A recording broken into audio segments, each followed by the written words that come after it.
City Planning Department by Kaelan, Doyle-Myerscough et al.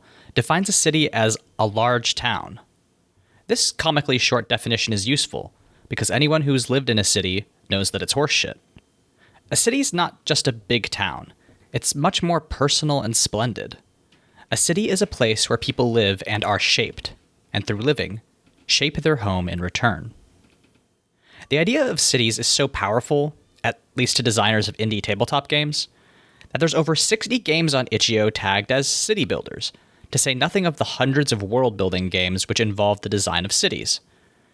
I've been wanting to talk about city builders for a while now, because there are actually too many city-building games for me to only pick one. They are all in conversation with each other in some way, and I want to talk about what their shared elements say about the heart of a city. Sire, now I've told you about all the cities I know. There's still one of which you never speak.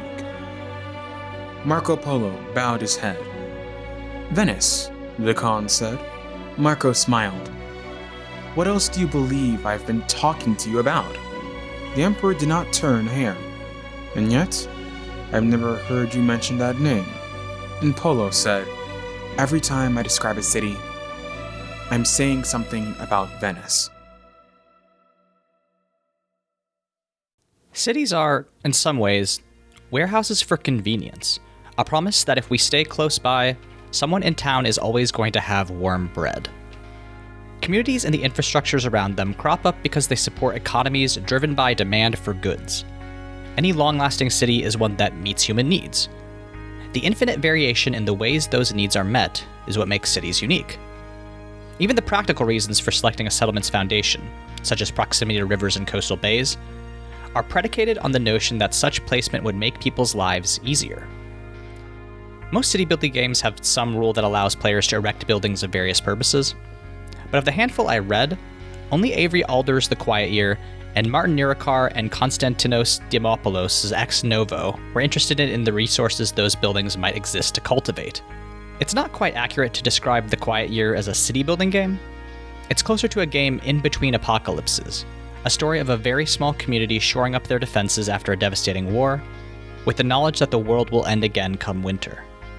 By contrast, Ex Novo begins with all the optimism of a new project, tracking the construction of a humble settlement from its founding all the way through its storied history. But I think their concentration on resources is interesting, because it lays the groundwork for drama throughout the game's arcs.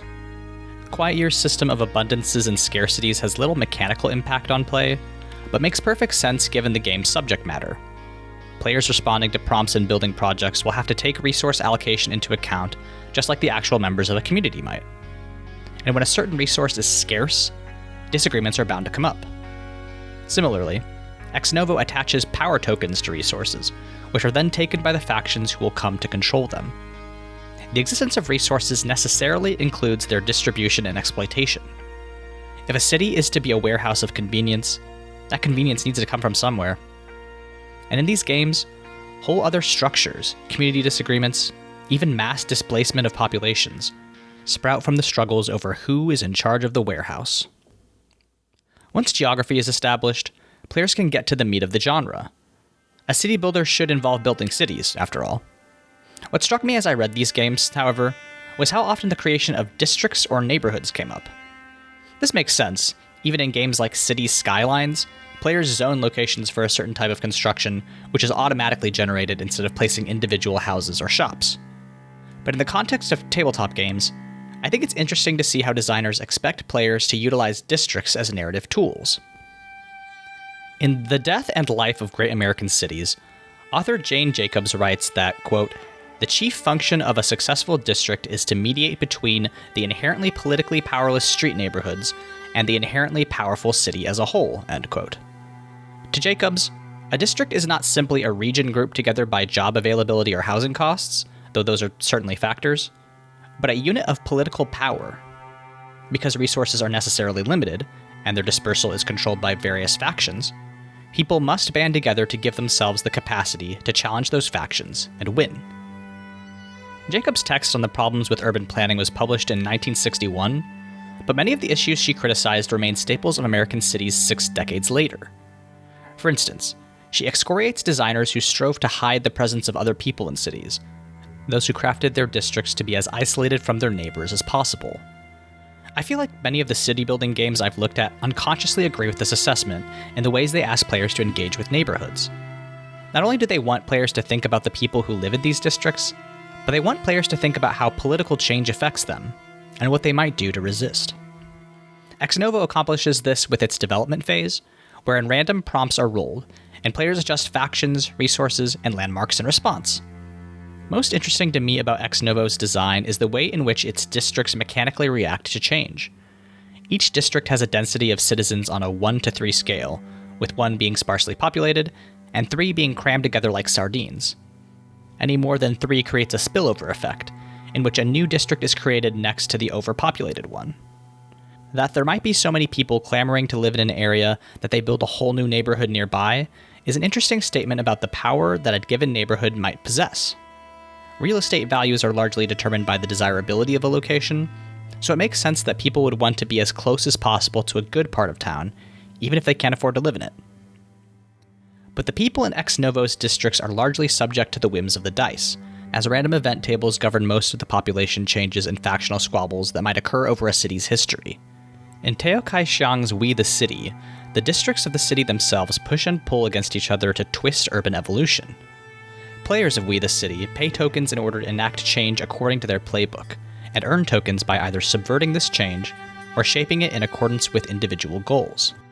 The game's playbooks embody certain facets of what a city could be: romantic, up-and-coming, uniform, or utopian. These themes give players a direct role in influencing the ways a district might evolve over time. This falls in line with Jacob's understanding of district organization as a tool of political power. A district influenced by grid might impose strict zoning rules, but the Rose playbook can soften those harsh lines, weaving connections between the citizens in defiance of regulation. While We the City does not explicitly encourage district solidarity, its mechanics imply it. Playbooks gain tokens as a result of imposing their themes on other players' attempts to shape the city. I like to read that as the ways in which people push back against outside forces when they threaten to warp their home. And while they might not always prevent the imposition of a new corporation or the relentless push for economic efficiency, they can certainly make the drivers behind those changes sweat. When you incentivize people to resist, they do. No game is clearer about the need for collective action against bureaucratic strength than Kaelan Doyle-Myerscough et al.'s City Planning Department. This text has players embody the members of a municipal council, proposing ideas for new construction, opposing their rivals' developments, and following hidden agendas to suit individual council members' schemes. The game's relatively simple rules make plain that this is a text less about actually designing a city, and more about how governmental gridlock emerges. Each council member has one dispute they may raise with a proposed development. If successful, they can stop the building's construction entirely, which leads to complications as a result of not having that class of facility in town. Since council members all have hidden agendas, they might dispute the construction of a completely fine building for no other reason than their own desire to worsen a genuine need. This kind of interminable stagnation might lead players to believe the point of the game is to simulate the futility of bureaucratic governance, but surprisingly, the text says the opposite. Quote, "We hope that the strange alliances, bad faith promises, well-intentioned mistakes, and occasional good decisions that you experience reveal something more complicated than systems never work." End quote. And when I think about the ways in which communities organize to advocate for themselves, I think that's really important to keep in mind. A neighborhood is not composed of uniformly aligned individuals with the same politics and priorities.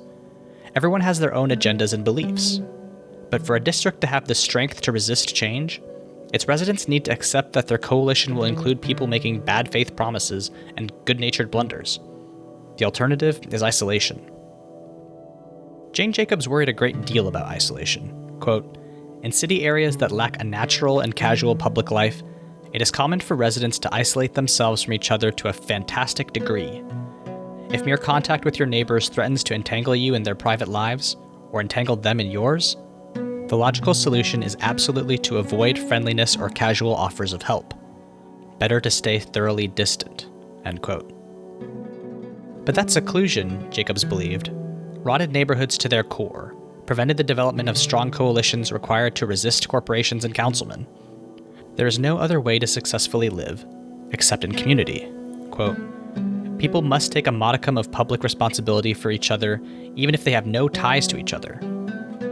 It is learned from the experience of having other people without ties of kinship or close friendship or formal responsibility to you take a modicum of public responsibility for you. This, I think, more than landmarks or sports teams or skylines, is what forms the heart of a city. If cities are resource hubs and clusters of districts and awkward, self-centered development choices, all those facets still revolve around the people who comprise them.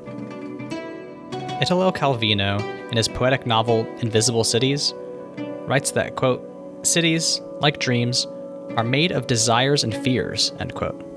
And I agree. A Catholic basilica and a Muslim mosque both exist because their builders desired and feared something beyond their own comprehension. A bronze statue and a highway billboard both weave a narrative about the world, inviting the viewer to share in the anxieties and aspirations of the people who sought their assembly. A city inherently reflects the people who live in it, and more importantly, the relationships they have with each other, for good or ill. The game I think most sincerely embodies how a city's heart is an echo of its residents is a little one-page zine by Beth Jackson called I Went to Bourbon, Indiana Once. Mechanically, it's incredibly simple. You take turns with fellow travelers describing the time you once passed through a small town in northern Indiana, recalling the unusual events that happened there. It's little more than a checklist, 18 prompts to work through as you chat about the people and places in Bourbon. But in spite of its short text, I Went to Bourbon endeared itself to me because it hits at something true about life in the Midwest. Sometimes you get caught behind an Amish buggy while you're stuck at the only stoplight in town. Sometimes a stranger will unload their life story on you while you're loitering outside the subway. The details of I Went to Bourbon feel real to me, because I've hit up the red box rental next to the train tracks. I've walked past rows of churches to get to the library. The little details of its locale list are short, but evocative, because they tell you exactly what you need to know about this city of 1600. You know why the player characters left, and you know why Bourbon never left them. Whether it's a solitary town gazebo or a metropolitan skyline, every landmark and district of a city tells a story. Those stories may be from wildly different genres. You need only flip through We the City's playbooks to jump from cyberpunk to chick flick. But they're a product of the people who live those narratives every day. In Hessan Yongdi's Tales of a City, the final step in city generation is tying non-player characters to the structures you've developed throughout the course of play. This is mechanically useful as a way to flesh out a setting, but it also speaks to the point I've been trying to make throughout this essay. Monuments do not erect themselves. Theaters cannot rehearse their own performances. Bakeries do not churn out fresh loaves for their own edification. Every shitty cop, every useless landlord, they are all cell tissue and municipal organs, each responding to the dreams and fears of a living, breathing community. To be clear, community in and of itself is not inherently good. There are absolutely parts of cities that are thoroughly diseased, organs so sick with corruption that they strangle oxygen from beautiful and vibrant limbs. But I think that's why Jacobs harps so strongly on the need to give a shit about other people. There is no other way to combat the forces that can build prisons and raise rents without first knowing why your neighbor's kid's not around anymore, why the couple at the end of the street is selling their car. Healthy cities, and good city-building games for that matter, require us to be involved in the lives of the people who inhabit them. The great Khan said, "It is all useless. If the last landing place can only be the infernal city, and it is there that, in ever-narrowing circles, the current is drawing us." And Polo said, "The inferno of the living is not something that will be. If there is one, it is what is already here. The inferno where we live every day, that we form by being together. There are two ways to escape suffering it. The first is easy for many. Accept the inferno and become such a part of it that you can no longer see it. The second is risky and demands constant vigilance and apprehension. Seek and learn to recognize who and what, in the midst of the inferno, are not inferno, and then make them endure. Give them space." Thank you everybody for watching. I really appreciate everyone who takes the time to see what I'm saying about tabletop games. Also, a big shout out to Blurty Disposition, who lent his voice acting talents to this video. If you like the kinds of videos that I make and you want to hear another creator analyze aspects of tabletop games, go ahead and give him a sub at blurty_disposition on YouTube. If you want to help me keep the channel going, you can send me a tip at my Ko-Fi in the video description.